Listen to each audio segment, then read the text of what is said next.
narrador, estudiante de la licenciatura en Letras de la Facultad de Filosofía y Letras de la UANL. Ha trabajado en proyectos de promoción a la lectura para Conarte y es miembro del grupo de narración oral Esencia de la UANL. De igual forma, contamos con la presencia de Laura Elena Sosa Cáceres y Fernando Arturo Galavicio. A continuación, cedo la palabra a los.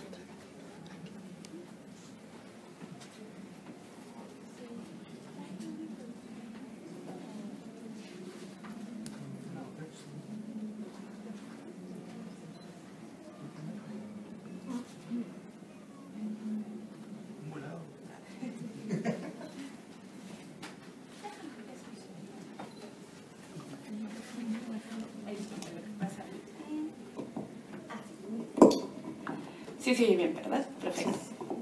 Checa si está prendido ya.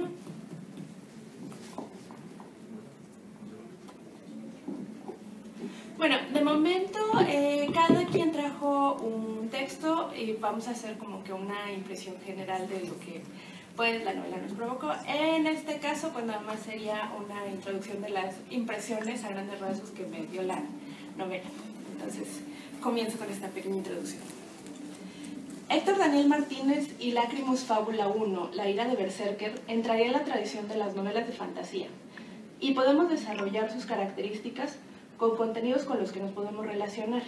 El dicho de cada cabeza es un mundo aplica considerablemente en el género, puesto que esas son sus características. Nos pide la suspensión de la incredulidad desde el momento en que nos acercamos. Es decir, que cortamos toda atadura con la realidad para que nos adentremos en otro mundo que proviene de un gran desarrollo que se ha unido a las nociones mitológicas que siempre nos apremian. Pues aunque en esta zona geográfica en particular estemos inmersos en lo práctico y se nos insista que la imaginación o las nociones relacionadas a leyendas y mitos particulares no son más que tonterías, la fantasía nos permite construir esa identidad. Carl Gustav Jung, quien fuese compañero y alumno de Sigmund Freud, ha dicho que la sociedad moderna tiende a pensar que en los sueños, como el tiempo de la tontería o el de la pérdida del tiempo, y que al obligarnos a alejarnos de los arquetipos y los símbolos que dan una explicación a nuestra manera de interpretar el mundo, nos hace sentirnos alejados o disociados del mismo. Y que, por lo tanto, al limitar la creatividad o hacer menos la imaginación, tendremos a un malestar como sociedad que repercute en lo colectivo e individual, lo que lleva a depresiones, histerias y otros males que se pueden resolver desde las artes, pero no se puede explicar su funcionamiento como si se tratase el ensamble de una fábrica o una maquiladora de mentes, pues los procesos creativos nunca serán así. Con esto también se explica y reitera la tradición de contar historias de mundos fantásticos. Todas las sociedades han tenido necesidad de explicar su mundo mediante la imaginación.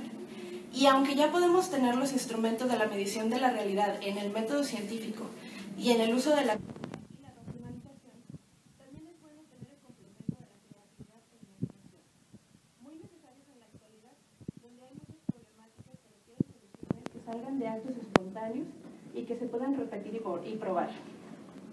En el caso de la literatura, aunque no busque solucionar el mundo, lo trata de explicar a su manera y conectar con la sociedad, comenzando con quien la crea y quien la recibe como lector. Podemos tener las referencias más evidentes, empezando desde autores ingleses como Tolkien y C.S. Lewis, o los norteamericanos Fritz Leiber y Harry Otto Fischer. También podemos agregar al desconocido investigador chileno Carlos Alberto Molina, quien fue capaz de acercarnos a la novela de origen chino Viaje al Oeste, las aventuras del Rey Mono, del cual se han retomado muchos elementos que llenan la cultura pop, incluido películas, animes y videojuegos, y que se pueden notar en la novela que ahora estamos presentando. Acercándolo a nuestra localización, también hay una tradición muy rica en creadores de mundos ajenos al nuestro. Tal es el ejemplo cercano de Andrea Saga y Nora Cayetano, quienes también han aportado a la literatura de la fantasía en Monterrey desde hace algunos años. Se estarán preguntando, ¿para qué hacer mención de estas referencias a autores? Pues para probar en parte las conexiones del autor con otros puntos referenciales que le han servido para poder partir a difundir su obra. En el caso de Héctor Daniel Martínez, él creó un mundo en un futuro muy lejano, donde la tecnología ha avanzado tanto que los viajes entre galaxias son posibles, pero donde también se recupera el conocimiento de la magia y el misticismo. Es ahí donde existe el culto a 3 dioses, los primeros que desarrollaron esos universos conocidos. El personaje principal de la novela, Starker Bright, es apenas un niño que vive con su madre y un padre ausente. Desde las primeras páginas deja claro que quiere ser un Zora, una especie de guardián del universo para proteger a las personas de cualquiera que sea el mal que se acerque, en este caso los Oblivion, una raza que insiste en destruirlo todo. Sus aventuras comienzan con el intento de secuestro de la princesa Madchen. Este evento desarrollará la historia más adelante y pondrá en su camino a la maestra Katara, quien enseñará a Starker sobre la amistad, la lealtad y el espíritu de lucha. Cabe destacar que dentro del universo que se creó existen infinidad de naves, rangos de milicia, de lucha, de oficios, de culturas y de razas que comparten esa exploración. También está la maquinaria como los hipodroides que se hacen lechuzas voladoras, sin olvidar los hechizos que usan los Zora para defenderse y atacar. No puedo más que hacer una pausa y detenerme aquí, pues es Héctor, escritor de la novela, y el resto de los panelistas que debemos de desarrollar todo esto. Sin más que agregar, aquí está el autor para que nos hable en relación a Lacrimus Fábula 1, la ira de Berserker, y nos desarrolle más sobre el tema.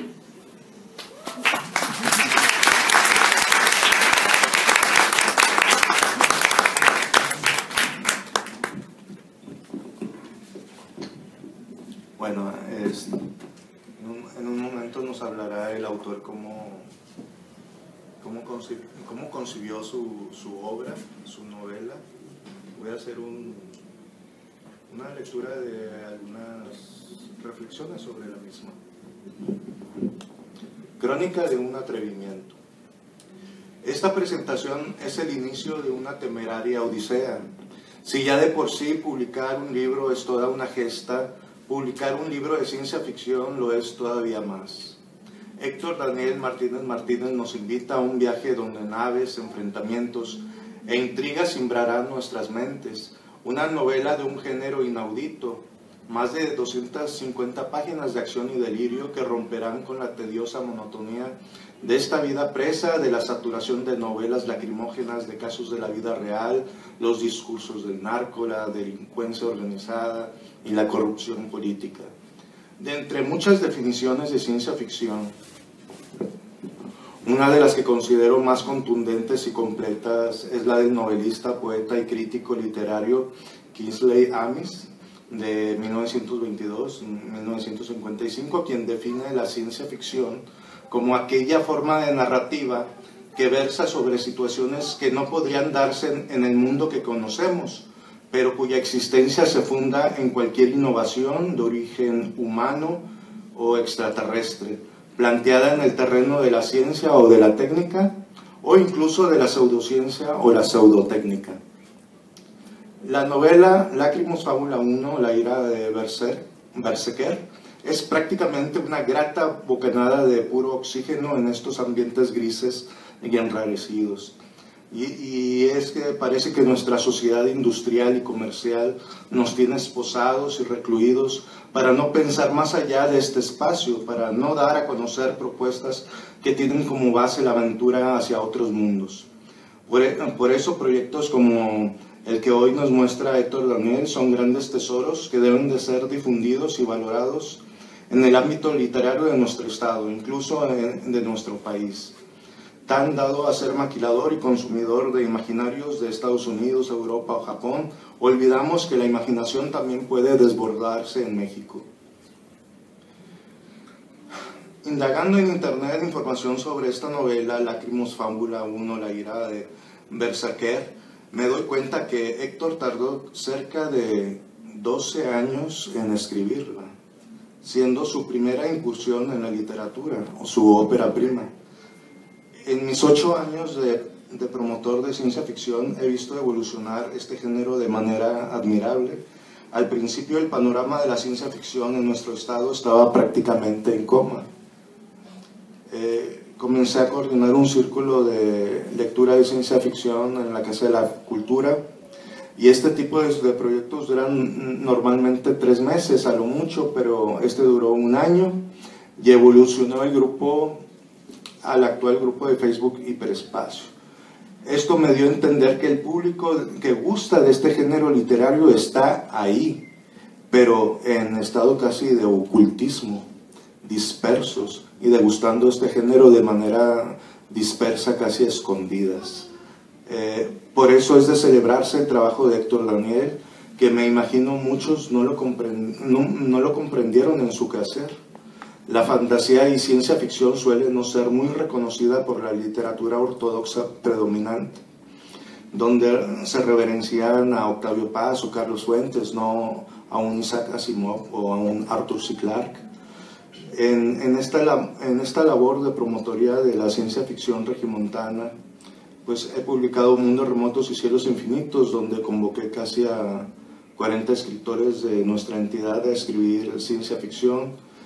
No a todos los escritores que convoqué se unieron al reto, claro, pero varios escritores sí tenían textos que tenían guardados de este género, que no sabían qué hacer con ellos, siendo este un gran espacio para darlos a conocer. El libro en cuestión que les comento pues está agotado. Héctor Daniel Martínez se une a este nuevo movimiento de escritores de ciencia ficción regiomontana, al que están incluidos, por mencionar solo algunos nombres, Luis Eduardo García Guerra, José Talamantes, Germán Gil Robles, Alfonso Jesús Treviño Cantú, Abraham Martínez, Vanessa Garza, Perla Saldívar, Andrea Saga y Laura Elena Alcázares. En el libro Lacrimus Fábula 1, La ira de Berserker, de Héctor Manuel Martínez, nos adentramos a las aventuras de los personajes Starker Break, Sora, Arcan y Oblivion. El lector encontrará además episodios donde ciertos acontecimientos se mezclan en un discurso de tipo mitológico, casi al estilo del Ramayana. Esperamos que esta novela sea la primera de muchos otros libros de ciencia ficción del autor. Es muy importante la continuidad para poder fortalecer la ciencia ficción en nuestro estado, que es actualmente a nivel nacional punta de lanza en libros de ciencia ficción, en sus vertientes de narrativa, poesía y ensayo. Y lo más importante es seguir luchando por abrir espacios, porque todavía hoy me ha tocado ver que antologías de una institución que menciona que entre los textos que recibió había muchos de fantasía y de ciencia ficción, pero que al hojearlos, ¿verdad?, la antología, pues uno se da cuenta, pues me di cuenta, ¿verdad?, que esos textos fueron excluidos. Por eso es muy importante el titánico trabajo de Héctor Daniel y a la visión de la editorial Font por abrir sus puertas a este apasionante género literario.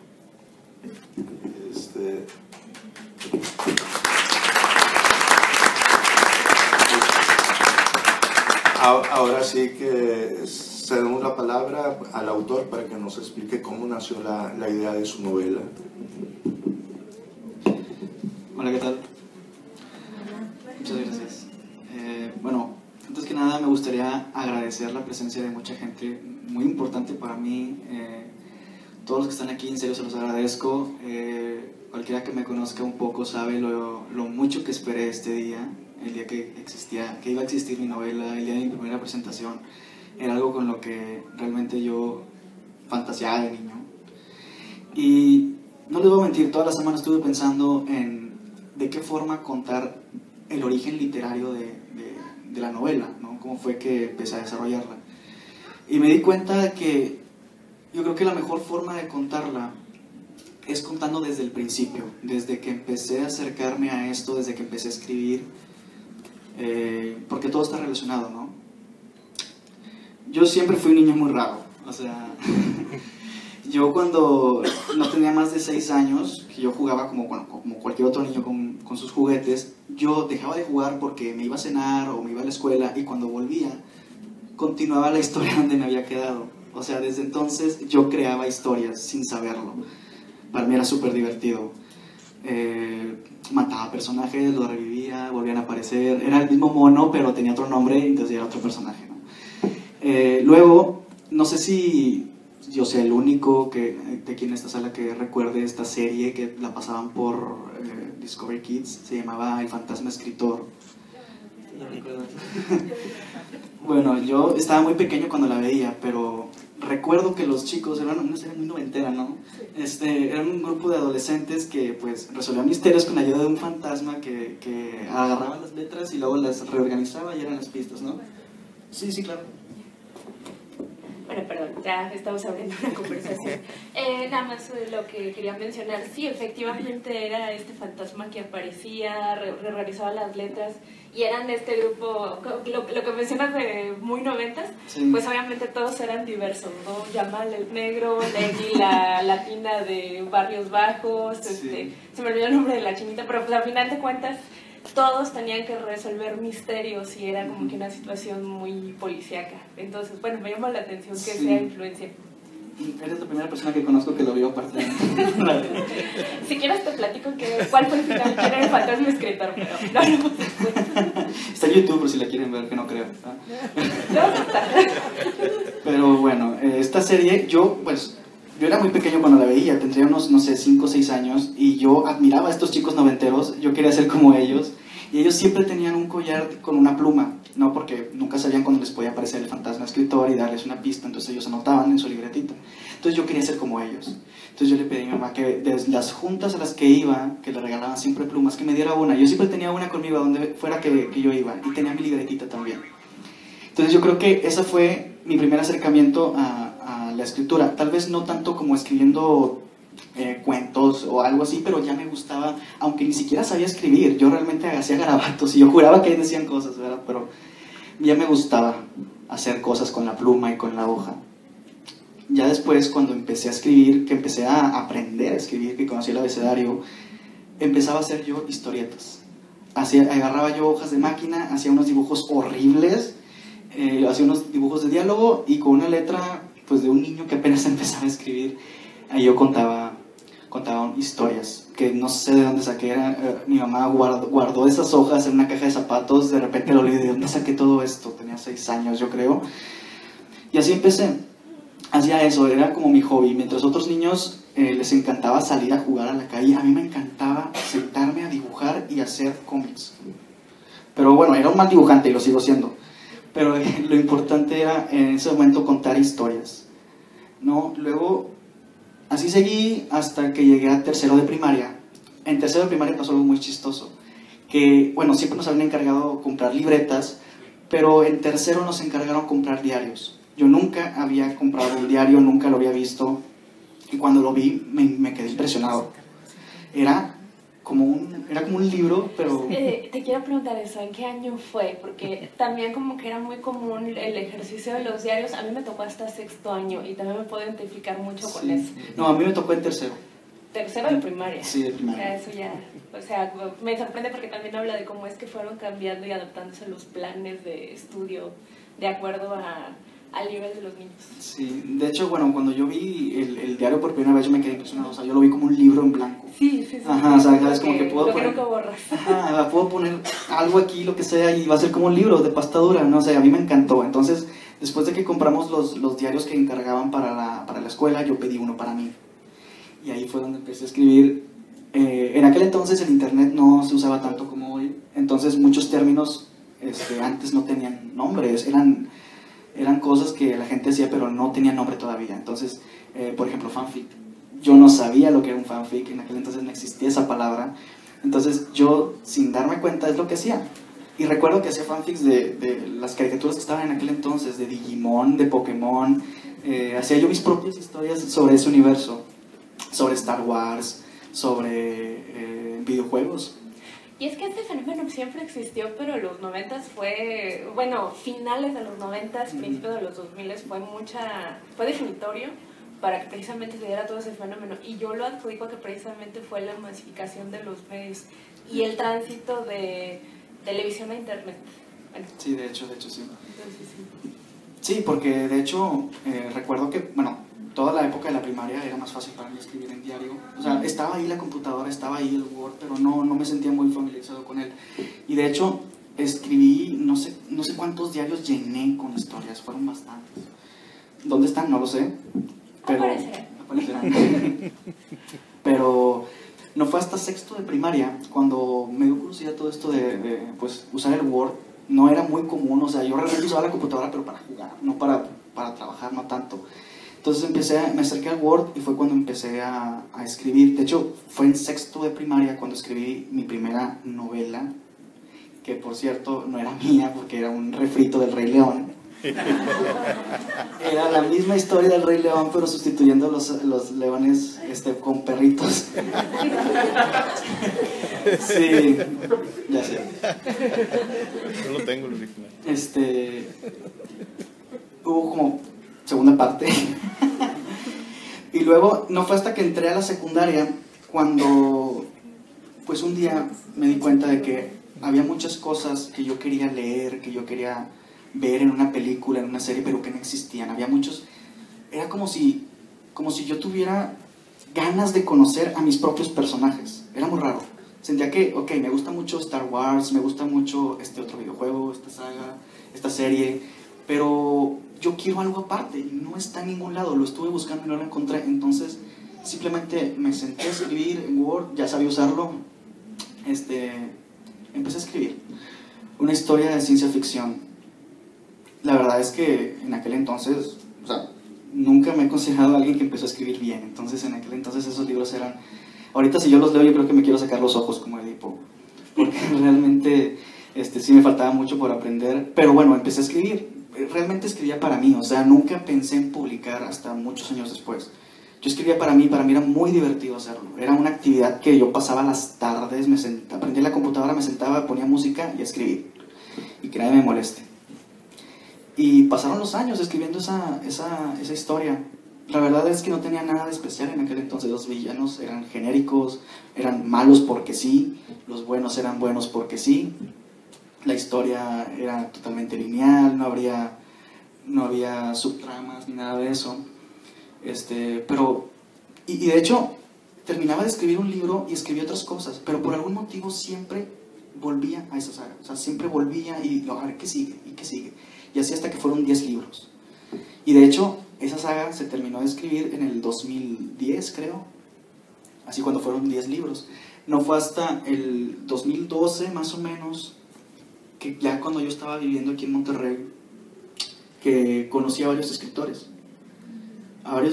Y eso me permitió como que de cierta forma animarme, porque realmente, o sea, yo sí se quería escribir, pero no lo tenía como un proyecto a corto plazo. Yo decía, algún día voy a escribir, cuando tenga 35, 40 años voy a escribir.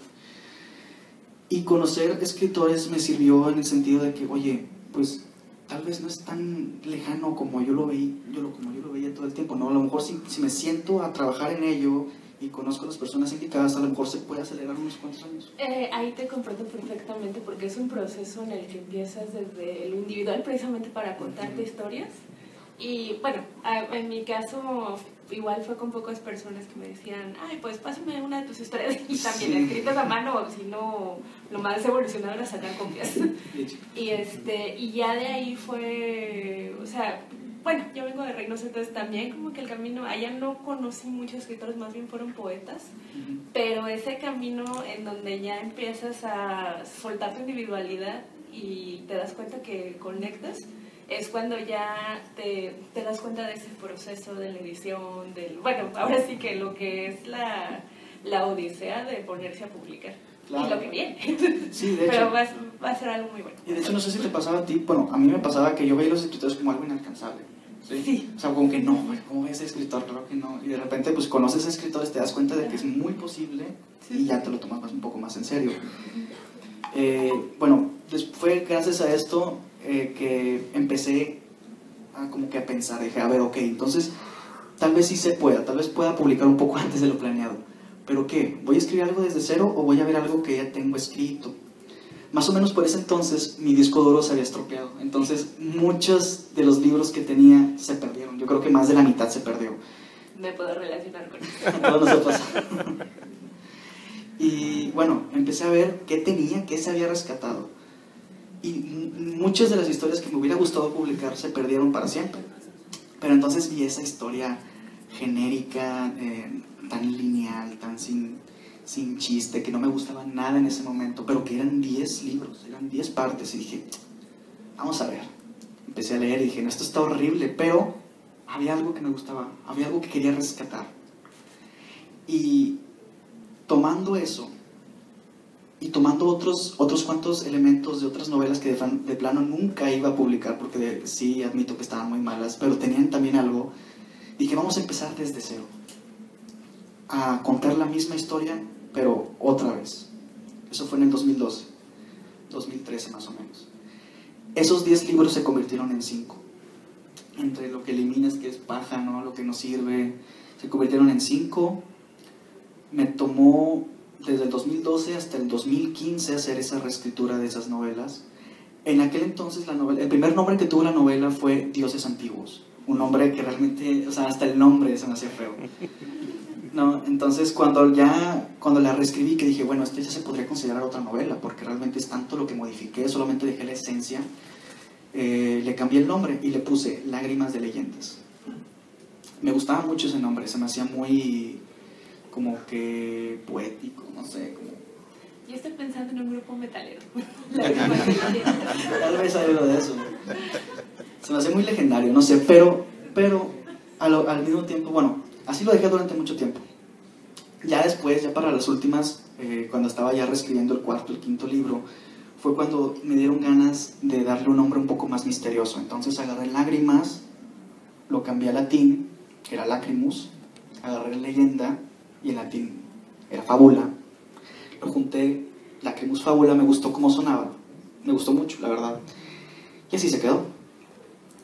Ya, bueno, en el 2015 fue cuando terminé de escribir el quinto libro, de reescribirlo. Y luego, bueno, ya yo estuve en medicina estudiando 4 años. Después me cambié a letras. Lo primero que hice fue meterme al taller de cuentacuentos. Me descubrí, bueno, no sabía que me iba a gustar, la verdad. Solamente dije, bueno, a mí me gusta contar cuentos, tendrá que gustarme de alguna forma. Y de hecho sí. Fue ahí donde conocí a Gil Gallardo, que está aquí presente, y es quien me ayudó. Le conté que yo quería escribir, le conté que era pues, básicamente mi sueño, y me dijo, mándamelo, vamos a ver qué onda. Se lo mandé. Recuerdo que lo primero que me dijo fue que me olvidara de la saga, ¿te acuerdas? Que me olvidara, pero entonces insistió con que le mandara los demás libros. Se los mandé, lo leyó, y tiempo después volvimos a hablar y me dijo, no, ¿sabes qué? Sí es publicable, pero lo que escribes ahora es mucho mejor que lo que escribiste en aquel entonces. O sea, puede que lo hayas reescrito, pero la esencia es la misma. O sea, como que le faltaba madurar junto conmigo, ¿no? Lo que yo había madurado, la historia estaba desactualizada. Entonces me dijo, te voy a decir lo que vamos a hacer. Vamos a reescribirla, tienes tantos meses, yo te voy a ayudar a tallerearla, y ya está. Si terminamos a tiempo, vas a estar en la Feria del Libro de este año. Cuando me dijo eso, mis amigos y yo íbamos camino a un bar, nada más porque sí. Cobró sentido. Cobró sentido. Y bueno, pues aquí estamos. Se puede decir que es mi sueño de toda la vida. Este proyecto que estuve trabajando los 12 años, por fin ya está concluido. El plan es, si le va bien a la novela, publicar una entrega por año. Bueno, ese es mi plan. Obviamente irlos reescribiendo. Hablando específicamente de la novela, la primera novela, específicamente la primera parte, ¿no? Es la primera parte en la que te lo piden. Se llama La ira del berserker. A mí no me gusta adelantar porque los títulos, o sea, explicar por qué se llama La ira del berserker. Digo, algunos saben lo que es un berserker, pero ¿por qué hace un berserker en la novela? Digo, ¿por qué está el nombre? ¿Por qué la ira? ¿Por qué está enojado? No me gusta tampoco, por ejemplo, con los títulos de la novela, los títulos de los capítulos. Te doy el título del capítulo, al principio no tiene sentido para ti, hasta que lees la novela. Ya casi al final del capítulo lees algo que te con razón se llama así. Bueno, es lo mismo con el no me gusta ese por. Al final del libro es cuando te das cuenta por qué se llama así la novela.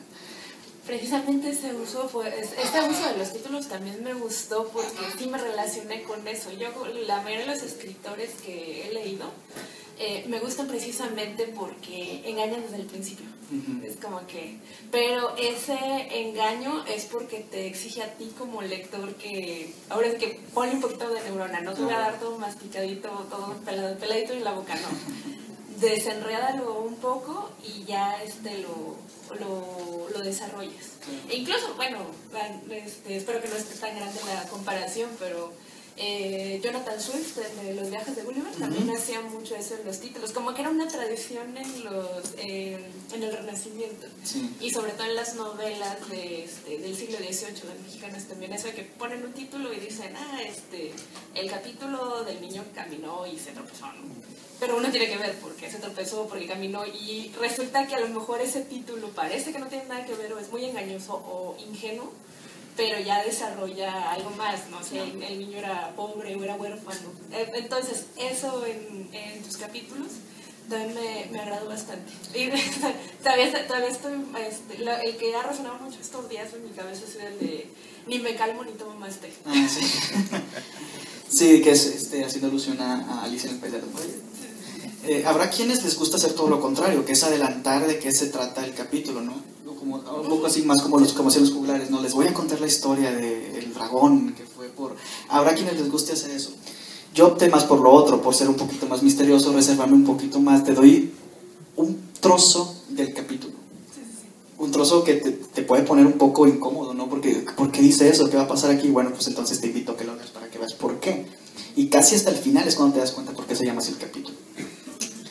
Y bueno, La Cruz Fábula trata de dos héroes, un niño y su maestra, que están en un mundo futurista. Un mundo futurista donde realmente viven en armonía perfectamente con un mundo mágico también. O sea, porque realmente no se repelen entre ellos, ¿no? Es casi como si la tecnología hubiese hecho simbiosis perfecta con la magia, ¿no? Se necesitan la una a la otra. Es un mundo donde, bueno, futurista, mágico, en el que existen tres religiones, los Sora, los Oblivion y los Arcanos. No religiones, más bien como que facciones, ¿no? Filosofías. Los Sora, que podría decirse que son como que los más ricos, ¿no? Los que mejor les va, tienen 4 escuelas en todo el mundo, la del norte, la del sur, la del este y la del oeste. La historia empieza con el niño, Starker, que es uno de los dos protagonistas, que tiene pues a su padre desaparecido, ¿no? Su padre era un poderoso Sora, un poderoso maestro Sora que de repente desapareció y él quiere saber dónde está. Entonces, en cuanto cumple 12 años, que es la edad que se requiere para entrar a la academia, él va, inmediatamente pues llama la atención Starker porque no puede ocultar que es hijo de Der, ¿no? Tiene una cola de mono con la que nació, que es la misma cola. Bonito. Exactamente. Un monito. Sí, que le hace mucho bullying por eso.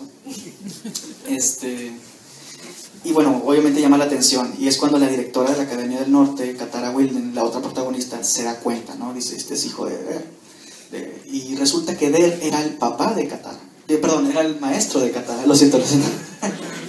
Resulta que Der era el maestro de Katara. Entonces ella dice, oye, pues es casi como el destino, ¿no? Tal vez es mi responsabilidad hacerme cargo de este niño. Y pues lo agarra como su alumno. Entonces, básicamente, o sea, la novela, como te pudiste haber dado cuenta, no es estática, ¿no? O sea, no se queda en un solo tiempo, el tiempo pasa, el niño crece, la maestra envejece, o sea, pasa el tiempo realmente, y no solamente con la primera novela, es algo que va a pasar a lo largo de toda la saga. Son dos héroes que los dos van creciendo, o sea, no porque Katara sea la maestra quiere decir que no tiene nada que aprender. Al contrario, tiene mucho que aprender tanto del niño como del mundo en el que vive, y Starker, a su vez, mientras tiene mucho que aprender, también tiene mucho que enseñar. No, porque es un niño muy, muy especial realmente, con un destino muy entrelazado con Katara. De hecho, sus destinos están muy entrelazados. Eso es parte de los misterios que envuelven la saga, de por qué, desde cuándo viene eso. Porque parecía que mientras más atrás se van en el tiempo, más conflictos hay entre sus dos familias, ¿no? Y que el hecho de que ahora terminen, primero ella como alumna del papá de él y ahora como maestra de él, pues genera mucha intriga. Muchas intrigas que de hecho se van a estar desarrollando tanto a lo largo de la novela como a lo largo de la saga. Y bueno, no quisiera hablar más de la novela porque, créanme, a mí me encanta dar spoilers, no me puedo quedar callado. Pero ahora vale la pena que aguanten. Sí vale la pena.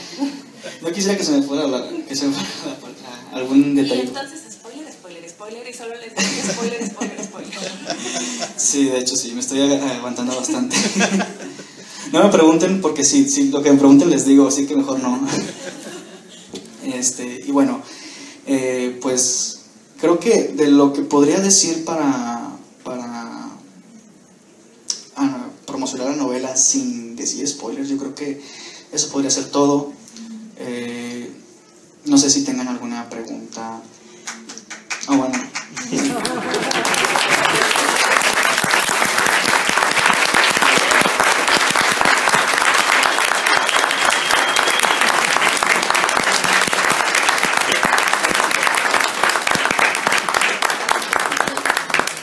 Bueno, esto ya es personal y a lo mejor va a parecer una tontería. ¿Llegaste a ver Brave Star? ¿La caricatura? No. Ok, no, a ver si que pasó lo mismo con Fantasma Escritor. Lo que pasa es que a mí me gustó mucho cómo desarrollabas la parte de los robots que se transforman. Y eso, obviamente sí hay una referencia en la ciencia ficción, pero visualmente me recordó mucho a Brave Star y el tipo de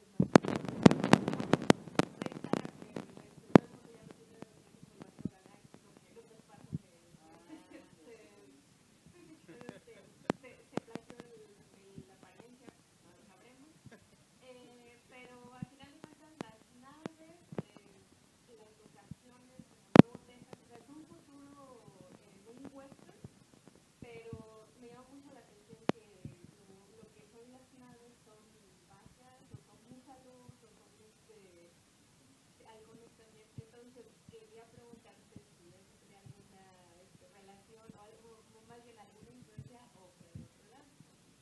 No, de hecho fue originalmente, por lo mismo que a mí me gustaba mucho la idea de unir la fantasía con la ciencia ficción. Quería hacer un mundo futurista, con mucha tecnología, pero que se perdiera ese espíritu fantástico, ese espíritu épico. Y bueno, ¿en qué puedo transportar a los héroes? ¿No? Están en la batalla, en tierra caliente, están los disparos y van hacia el conflicto. ¿En qué se transportan? En una motocicleta y al servicio, ¿no? La parte bueno, lo genial, sería genial que fueran caballos, ¿no? Pero caballos en esta época, claro que no, dije, oye, caballo robot. Hipodroides. Ese nombre me gustó. Hipodroides. Dije, bueno, conserva todo lo épico de un caballo y va a manejar.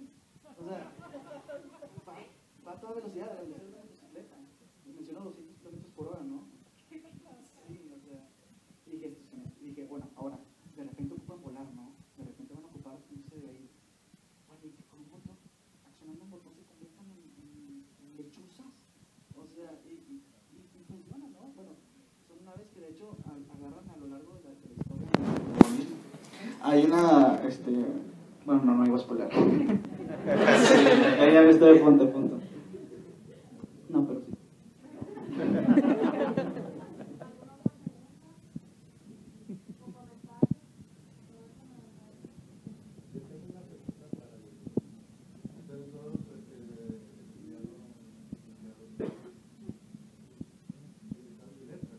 Yo soy egresada. ¿Tú apenas?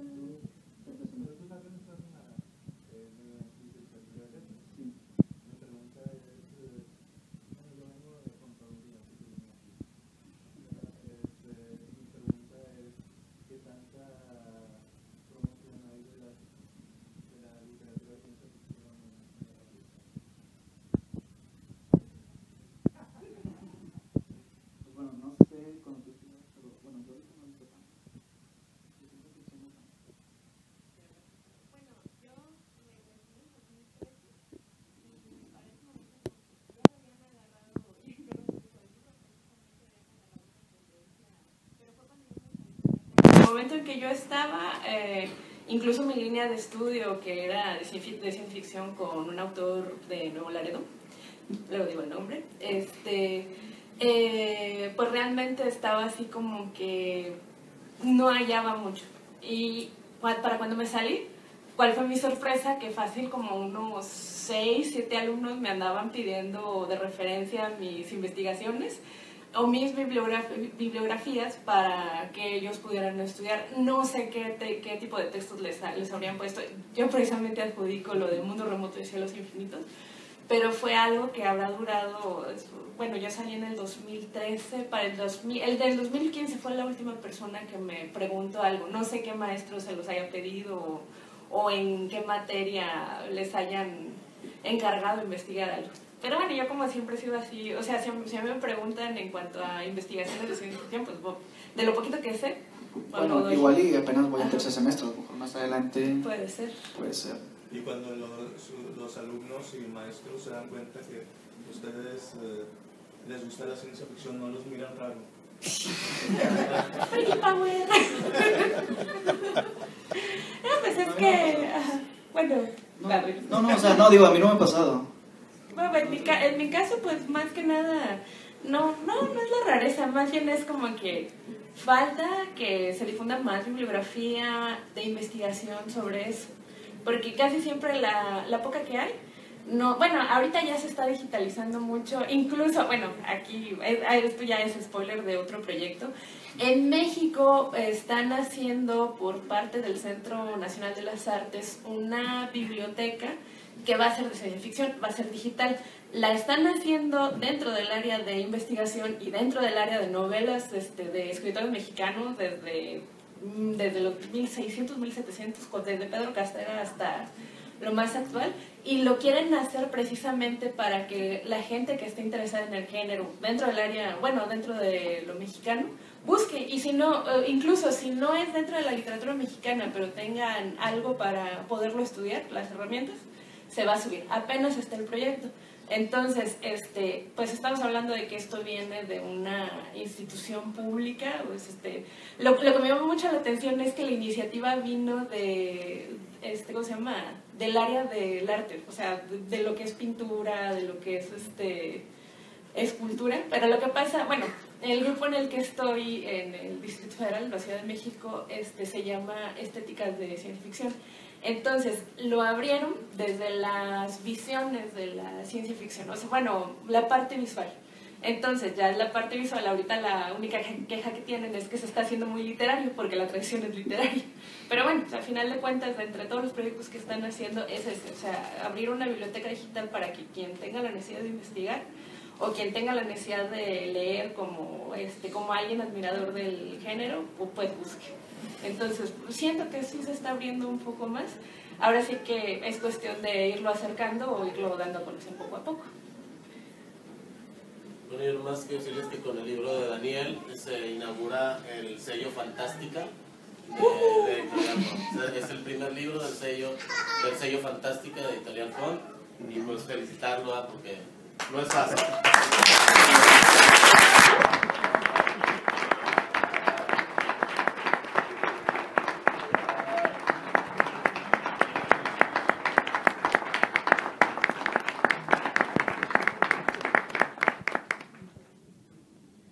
Bueno, no sé si tengan alguna pregunta. ¿Sí?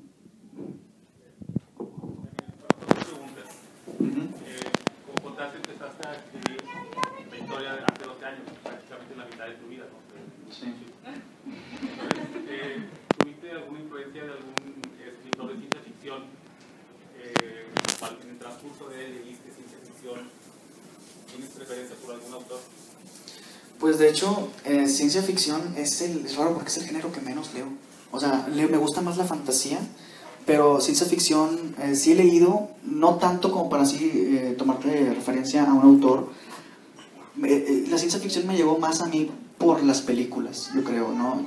Todo lo que es los clásicos del cine, Alien, Depredador, Star Wars, todo eso, por ahí me llegó más la ciencia ficción y por ahí la recibí más.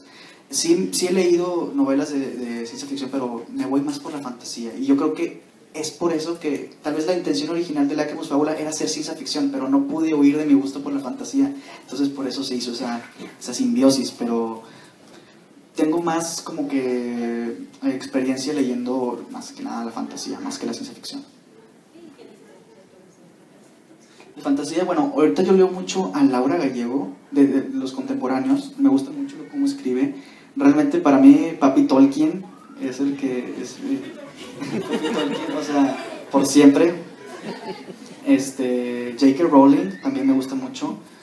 Ahorita estoy empezando a leer la saga de Canción de Hielo y Fuego, apenas. Sí, porque tardan mucho en sacar las temporadas, entonces es mejor. Pero sí. La otra pregunta es, pues, hacer una historia. En el caso de la ciencia ficción, esa parte de crear una historia que por sí tenga consistencia, es crear un mundo, o sea, un universo totalmente distinto, ¿no? ¿En qué momento de ese desarrollo te diste cuenta que había que crear todo un mundo? Porque incluso por ahí tienes un mapa en el libro, sí, los nombres, los seres. Sí, porque, bueno, yo siempre he pensado que uno escribe sobre lo que conoce, ¿no? Y dije, yo tengo un proyecto así, o sea, una historia que abarca todo un mundo, ¿no? Yo no puedo escribir esta historia sobre ¿qué lugares conozco? Empiezo a pensar, Cancún, ¿no? Dije, Mazatlán, dije, así lugares bonitos, dije, bueno, pues no. Y se me hace más fácil, no puedo escribir un mundo sobre, o sea, una historia sobre lugares que no he visitado, y son muchos lugares que he visitado. Y pues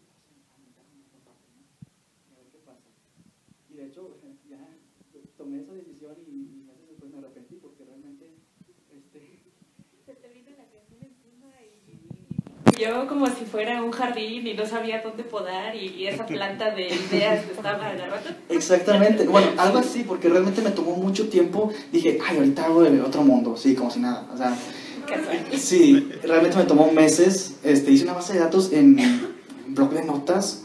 Tengo primero países, luego estados, ciudades, pueblos, idiomas, un calendario que inventé, y luego que me trajo muchos problemas ese calendario porque ni yo lo entendía. Pero ahí está. Me tomó mucho tiempo hacerlo, o sea, no fue nada sencillo, pero dije, pues ya estamos aquí, digo, ya tengo la mitad del trabajo hecho, vamos a seguirle. Sí me tomó como 6 meses, me di cuenta de que no fue sencillo crear, no es nada sencillo crear otro mundo, pero bueno, era eso o visitar bastantes lugares en la vida real para sí. Y luego conseguir los patrocinios y todo. Exactamente. Y al final de cuentas... Gracias. Pensé que alguien te estaba preguntando. Pues si al final de cuentas precisamente cumple esa regla. A mí algo que siempre me ha llamado la atención con los autores de fantasía en específico, se junta mucho la ciencia ficción y la fantasía, pero la fantasía sí tiene unas reglas más específicas. Y es esto, que cada autor va a hacer su propio universo. Entonces, no se va a parecer el de J.K. Rowling. Pueden unir y pueden tomar elementos entre sí, que es ahora sí que una tradición.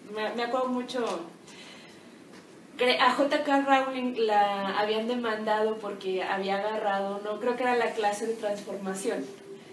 No sé si recuerdan o llegaron a ver la serie de Mildred Embroyo. Esa autora había demandado a J.K. Rowling. Claro, la demanda no procedió porque J.K. Rowling, sí lo hice y te pago por, ¿cómo se llama? Compenso.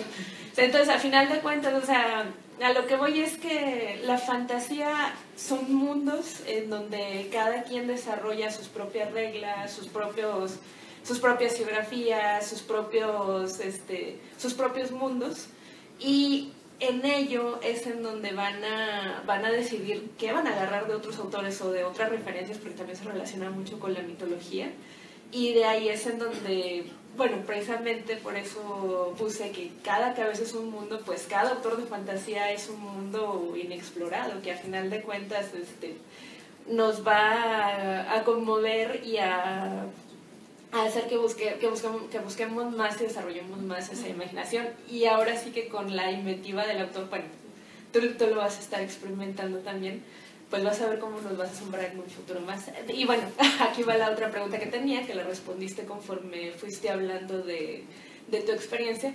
Quería preguntar cómo es que se había hecho una pentalogía, y ahorita que ya pusiste todo ese antecedente que venía de años, bueno, pues yo voy entendiendo que tienes como la preproducción y ahorita estás en los pasos de hacer la producción. Sí, entonces, sí, ahorita ese es el plan, o sea, estarlos reescribiendo ya por última vez, ya después de 12 años de estar creando el esqueleto, básicamente. Que de hecho eso fue lo que es, o sea, durante los últimos 12 años estuvo siendo un esqueleto, y tal vez por eso no es tan complicado ya, digamos, empezar de cero, porque ya sé lo que tengo que hacer, ¿no? Ya la historia ya está contada, ya los personajes están hechos, ya las últimas reescrituras que estoy haciendo es el último paso. Ahora nada más faltaría ver cómo lo reciben ustedes. Sí.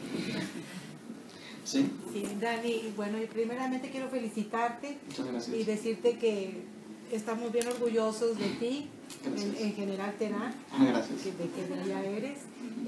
Y ahí, bueno, quisiera preguntarte qué crees tú, qué consideras tú que nos va a dejar tu libro, o sea, que tiene alguna moraleja, alguna, o sientes tú que va a dejarnos algo, ¿verdad? Esperemos algo bueno. Yo espero que sí. Pues es que es curioso porque realmente cuando uno se sienta a escribir, o sea, no piensa literalmente en, a ver, vamos a ver qué le vamos a enseñar a la gente, ¿no, verdad? Pero sí se ven mucho los valores reflejados del escritor, ¿no?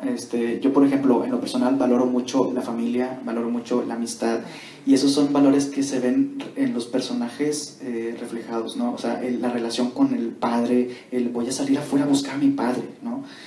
Voy a ir en búsqueda de mi hija porque la voy a ir a rescatar, o de que por mis amigos voy a morir con mis amigos porque mis amigos están ahí arriesgando sus vidas, entonces yo también debo arriesgar la mía. Son como que valores los que se enseñan, ¿no? El cuidar lo que tienes en cuanto a relaciones. Tienes amigos, cuídalos. Tienes familia, cuídala. Exactamente, lealtad. Muy bien, pues muchas felicidades. Gracias.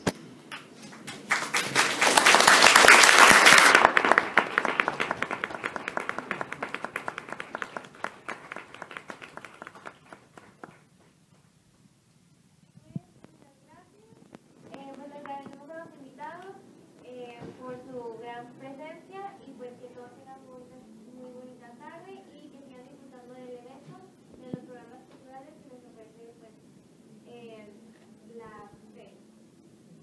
Gracias.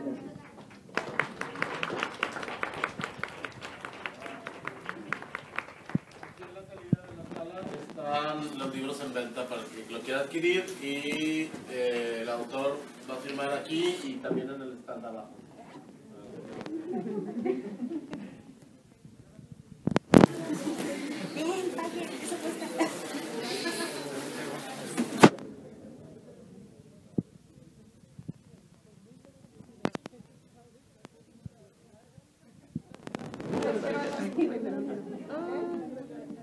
Al salir a mañana, primero cuando empezó, me iba a decir, cuando yo me he perdido dije que Esteban no quiero que yo se enterara, porque nadie mencionó.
¿Es video o es foto? O sea, me están mintiendo para su abuelita.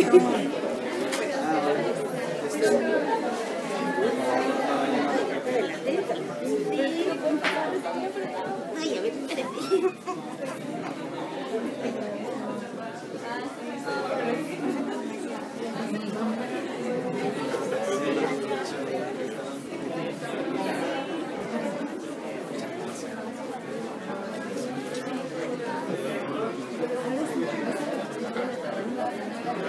Sí, ¿verdad?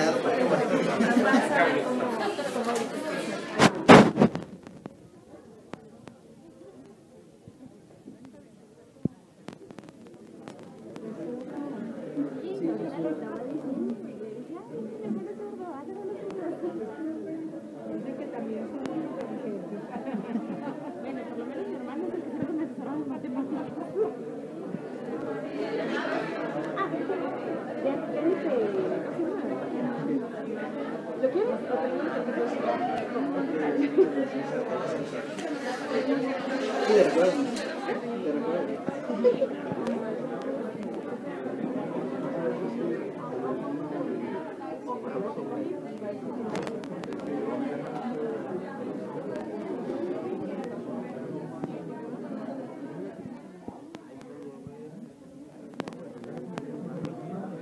De recuerdo.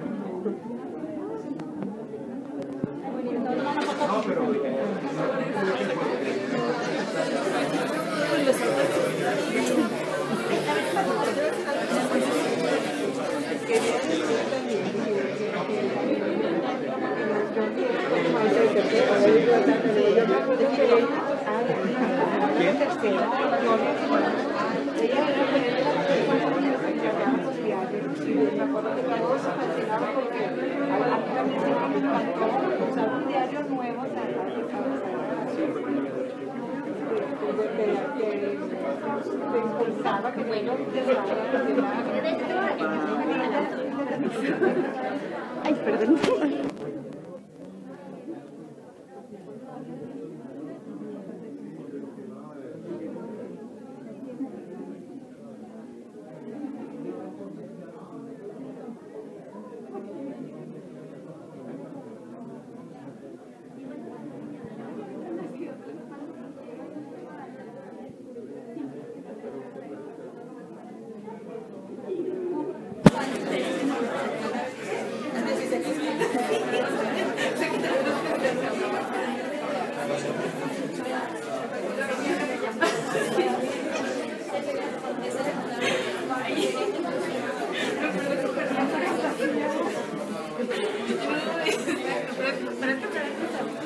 Muchas felicidades, mijo.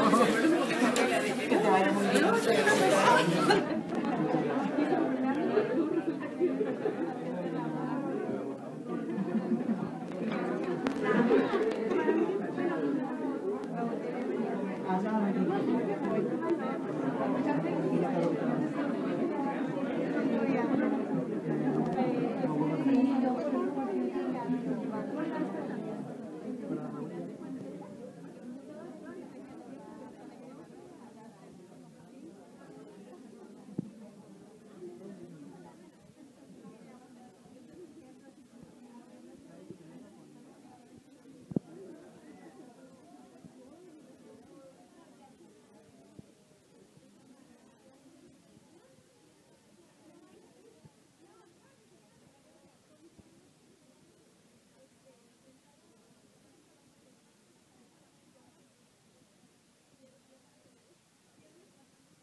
¿La buscaron o qué?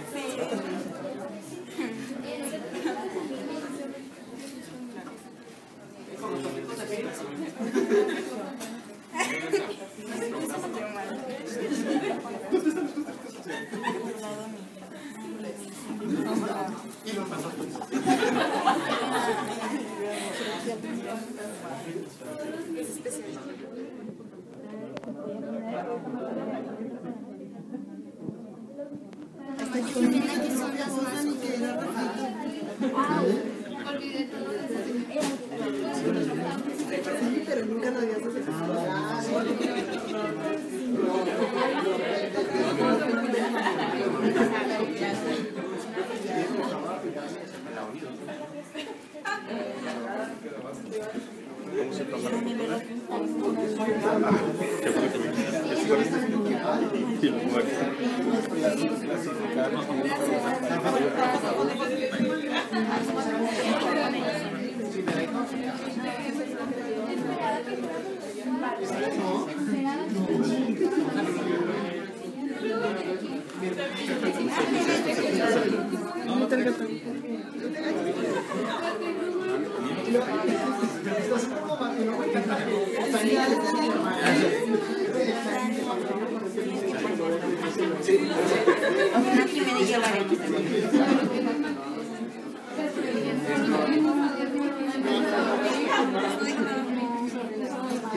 Buenas noches. De que me quedo mi padre.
Ahora para acá, voltea. Ahora para acá.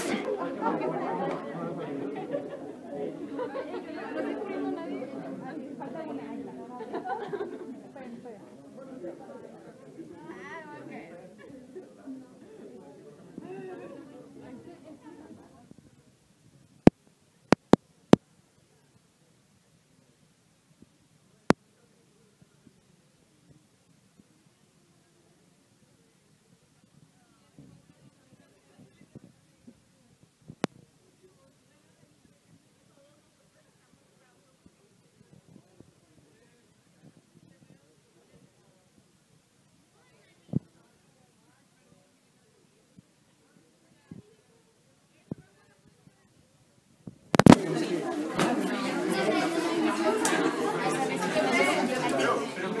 Muchas gracias, niña. Sí, sí, muy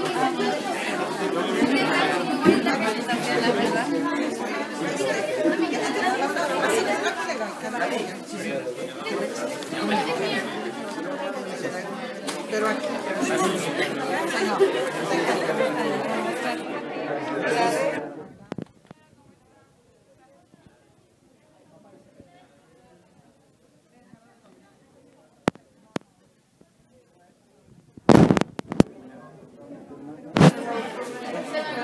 Acá, aquí, para que salgan. Acá, sí, acá, todos por favor. ¿Dónde? Aquí, acá. Muy bien. Ah, ok.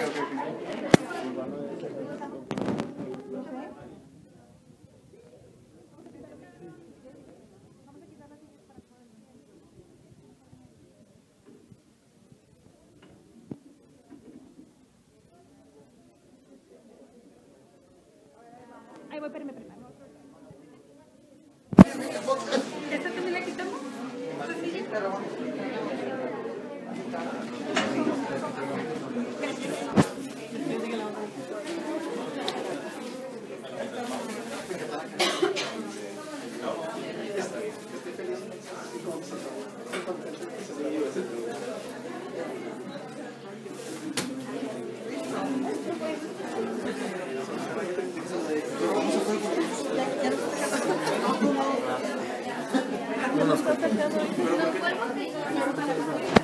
¿Ya te corrieron? Aquí, de fondo esto. A ver, en medio. Están muy, sí, porque